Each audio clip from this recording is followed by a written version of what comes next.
Hello, good people. Back are we again. A lot has been happening,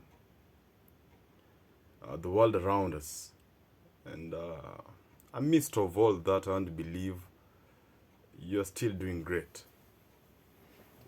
I want to believe we are living in an age of a people with high level or high degree of ignorance, which in that context I may call PhD of ignorance.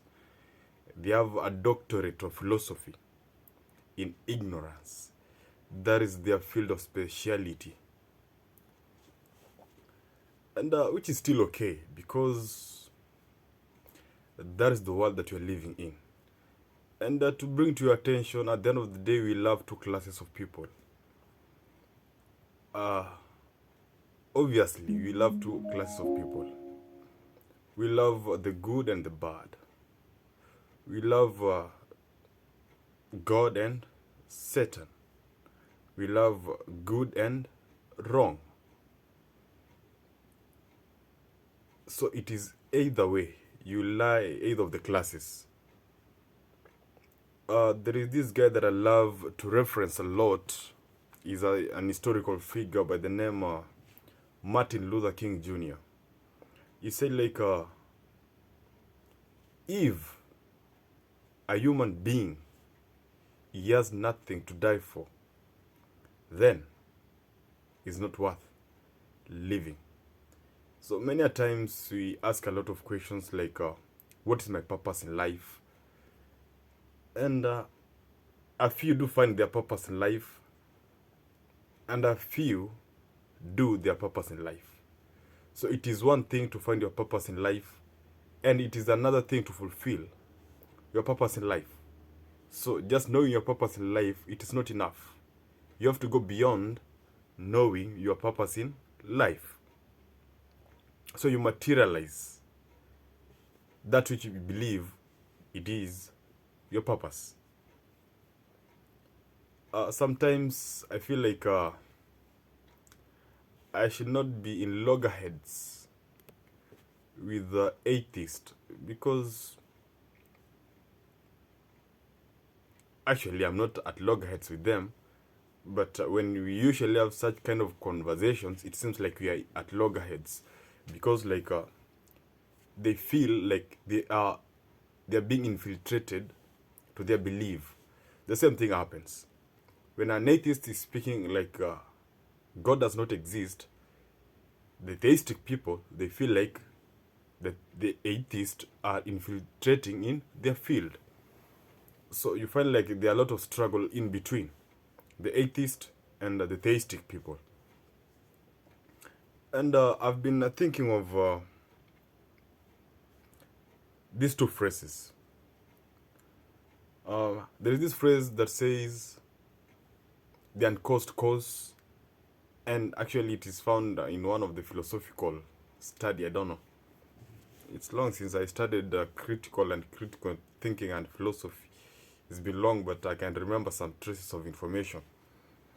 There is this thing that we used to study. I think it was philosophy and religion. So we are trying to ascertain the existence of God. And let me call it a premise. There was this premise of phrase that was used by one of the lecturers used to teach us, and he was saying like, what makes you think that God exists, or what makes you think that it is God who created the universe? And there we came in with the phrase, the uncaused cause. So some scientists believe like the universe, it is the uncaused cause. To me, it is very funny that the universe, it is the uncaused cause. To me, it doesn't make sense,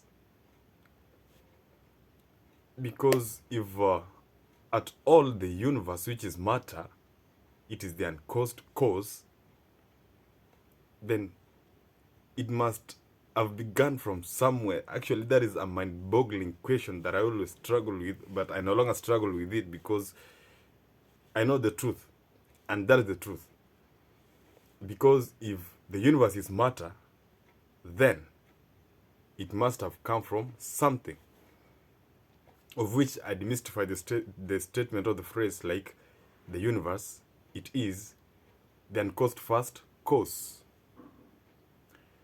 And I go with the phrase like God is the uncaused cause. Because it is out of matter that we get matter. But we cannot get something out of nothing. And that's why we say like God is actually it was a philosophical argument which was based by Aquinas, who was saying like God is the movable mover. Like that's why if you go back to the scriptures, if you read the book of Revelation chapter 21 verse 6, it says like I am the Alpha and the Omega, the first and the last. Like meaning I am the ultimate of everything, of time, space, and matter, actually of which is what we are dealing with. So if you claim that the universe, it is the uncaused cause, then when did it cause itself? And at which particular space did it find itself to cause itself? And at what time did it find itself to cause itself? That is a philosophical argument, of which, like, the universe has no grounds to stand by itself. And therefore, as theistic people, we start to justify that the universe, it is not the uncaused first cause.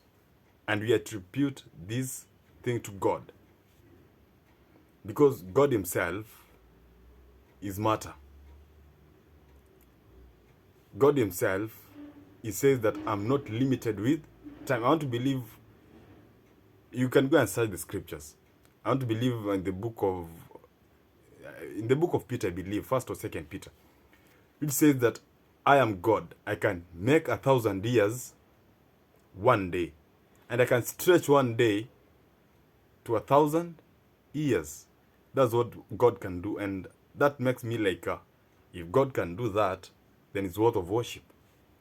The problem is here with many atheists. They want to create a God in their own terms and conditions. That is where the problem begins. If you want to create a God whom we want him to do what we want him to do, then he'll not be God. The same thing applies. If we want the president to do what we want as him to do when he gives an executive order, then his power becomes meaningless. Because there are times when a president gives an executive order and no person questions, because he has the authority and he has the power. So the same thing applies.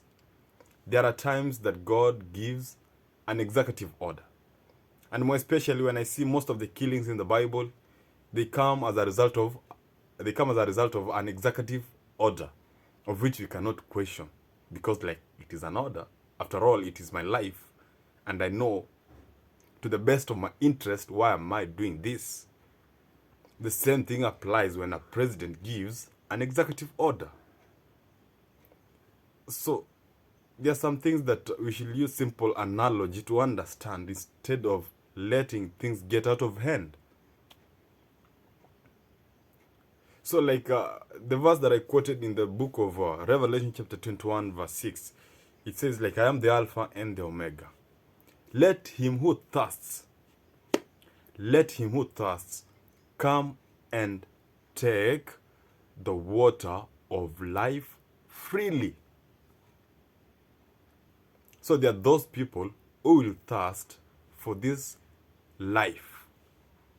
Actually, in quotes, not only just this life, but this life and the life that is to come. Let him who thirsts come and take this water freely. So that is why sometimes we do not need to force issues, as many of our theologians do. They try to coerce people like, oh, if you don't believe in God, you're going to hell, blah, blah, blah, blah, and all that stuff. You need not to scare people. You just need to tell people the truth and let God do his work. Because it's not your work to make people be spiritual. It is your work just to inform and let the information and let the Spirit of God do the working. Yours is just you're just a media to be used by God, and your work is done. The rest, leave it to God. So the same thing applies here. For my fellow atheist, me, I cannot convince you to believe in God.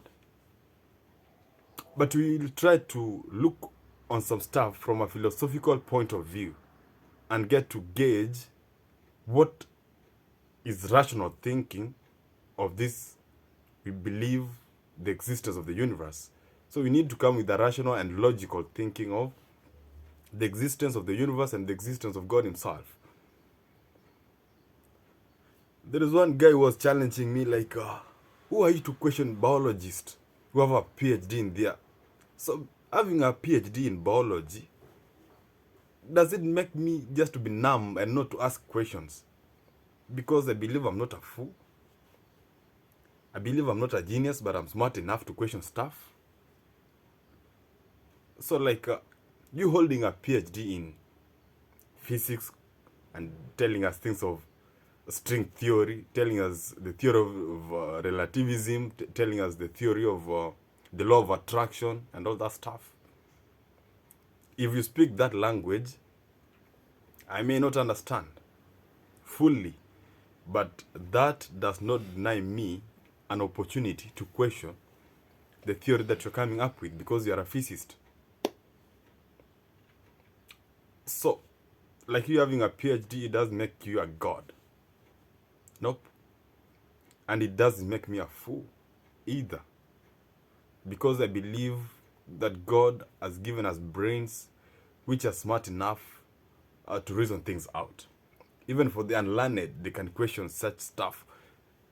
And they make sense out of things, and they make what is good for them. Because at the end of the day, like, we should not use our level of education to intimidate those who have not gone to school and make them look like fools. Man, we should be kind to our brothers. And I want to again put more of what I said of those who are thirsting and hungering for this life. If you read the book of Matthew chapter 5, which is speaking of the Beatitudes, Matthew chapter 5 verse 6, I believe, it says like, blessed are those who thirst and hunger for righteousness, for they shall be filled.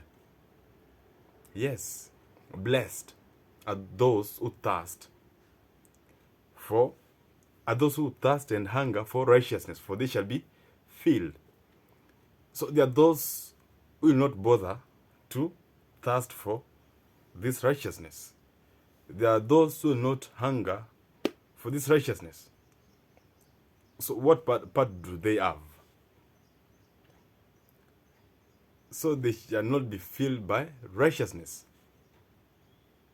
So the point I'm trying to bring in is like, at the end of the day, we'll still have two classes of people. There are those who will decide to thirst for anger. There are those who will decide to thirst and hunger for righteousness. And there are those who will just decide not to thirst for righteousness, of which God has given us what we call a free will. So at no one point we can judge a person and say like, you're not doing good and all, you're not being just, you're not being kind, love, and give them names and all that stuff. We need to respect the space of other people. But in as much as we are respecting the space of other people, that does not deny us an opportunity to tell them the truth. We are living in an open ground. We can have debates. We can have arguments, because there are people who need them. to make right decisions in life. And this is a fight that will go on and on until Jesus Christ comes again. But before then, these are things that we need to struggle with in life. To wrap it all,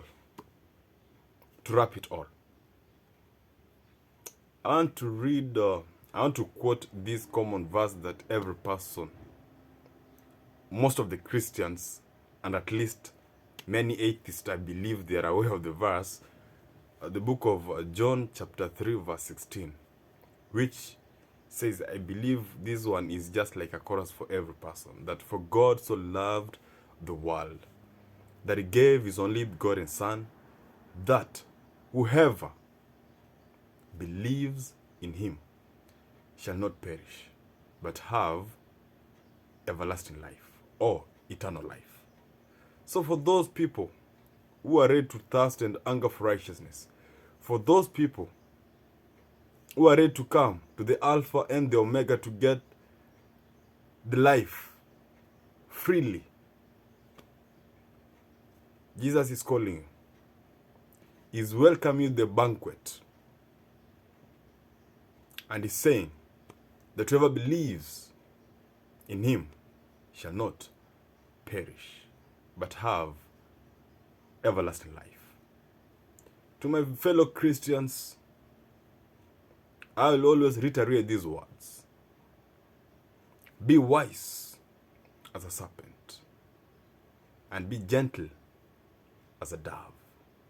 God bless you. Till we meet again next time. If you consider this message very important for people to hear, you can share. But if you see it not to make a lot of sense, just don't share. But if you feel like it is making sense, and if you believe like someone can be touched by this message, it is my plea and it is my request that get to share and let people get to get this knowledge, because the book of Hosea chapter 4 verse 6, it says, like my people are destroyed for lack of knowledge. They're living in utter ignorance. So please, let us partake in this mission of sharing the word of God, of sharing the truth, that we may get to enlighten those who are in darkness. May God bless you. May God keep you safe. Till we meet again next time. Peace.